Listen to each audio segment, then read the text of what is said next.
Ang videong ito ay hango sa totoong storya. Isang recorded message ang nakuha ng mga scientists.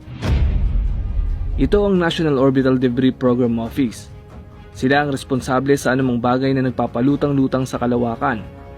At isang aktual na audio playback speaker device ang kanilang na-recover mula sa isang sira-sirang spacesuit na nagpapalutang-lutang sa kalawakan. Nagtulong-tulong ang mga scientists, spacesuit engineers, language experts, historians, and technologies para ma-recover at mapag-aralan ng maayos ang kanilang nakuha. Nang pag-aralan ng kanyang spacesuit ay halos hindi na matukoy kung saang space agency ba ito galing dahil halos masunog ito sa radiation na mula sa araw. Ang bangkay naman ay hindi na rin matukoy. Nilalaman ng audio recording ang mensahe ng isang astronaut na nawalan ng kontrol at nagpapalutang-lutang sa kalawakan. At isinalin ko ito sa Tagalog upang mas madaling niyong maintindihan. Ito ang mga sinasabi sa recording. Hindi ko sigurado kung ilang araw na akong nagpapalutang-lutang sa kalawakan. Halos wala na rin akong maramdaman. Ang space agency na kinabibilangan ko ay nais itago ang lahat na parang walang nangyari. Ako ang kauna-unahang taong nawala sa kalawakan at ito ang aking storya.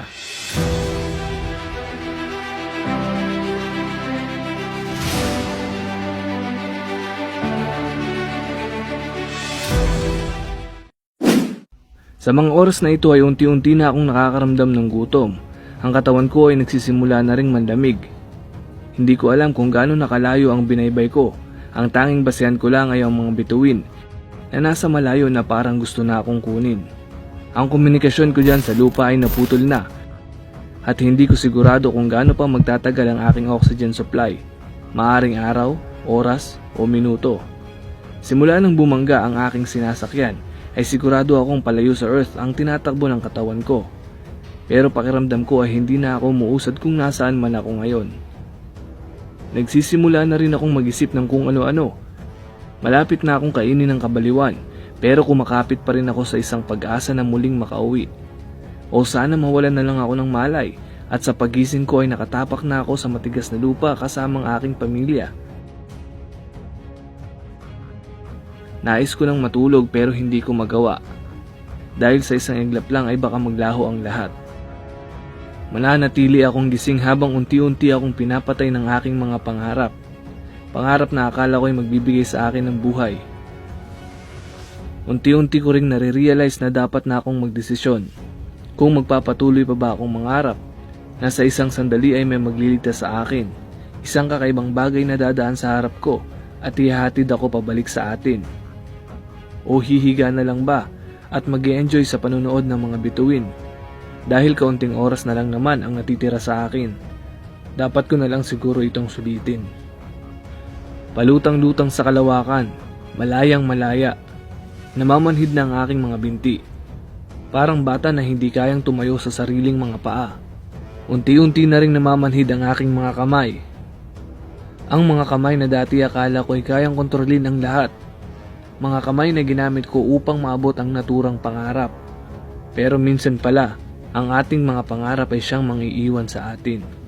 Isa rin akong pasaway na estudyante noon. Nakakuha ng mabababang grades, pero hindi ako sumuko sa aking mithiin na abutin ang mga bituin. Maraming humanga sa aking narating. Maraming namangha sa aking nakita. Pero hanggang dito na lang pala.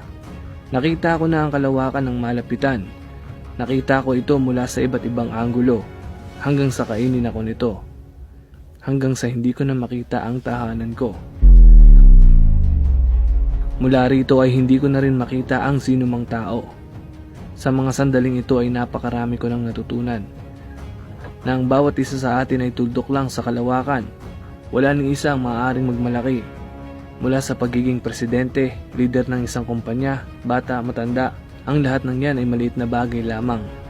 Hindi ko kayo makita mula rito. Nakakalimutan natin na galing tayo sa alabok at sa alabok din tayo babalik. Karamihan sa mga kabataan ngayon ay puro galit at kalungkutan ang nararamdaman. Ang kalawakan ay marahil tinatawanan tayo dahil akala natin alam na natin ang lahat. Pero wala tayong alam sa kahit anong bagay. Mula sa mga ninuno natin na nakatuklas sa iba't ibang lugar na inaabuso natin ngayon, hanggang sa mga susunod na planeta na nag-aantay sa atin. hanggang sa susunod na buhay at panahon.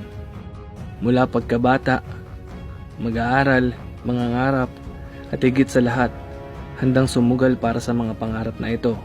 Mapanganib, pero ito ang pinakasukdulan at pinakamasayang bagay na maaaring maabot ng tao.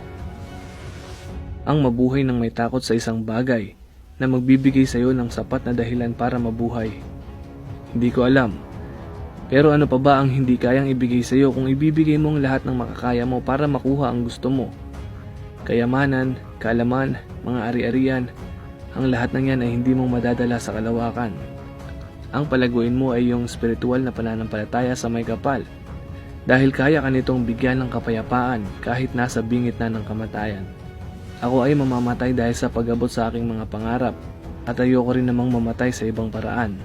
Kung mayroon man akong huling kahilingan ay hindi ito para sa akin, para ito sa mga susunod na henerasyon, na sana maramdaman nila ang nararamdaman ko, na sana kahit nasa bingit na ng kamatayan ay nagagawa pa rin magpatuloy at mangarap.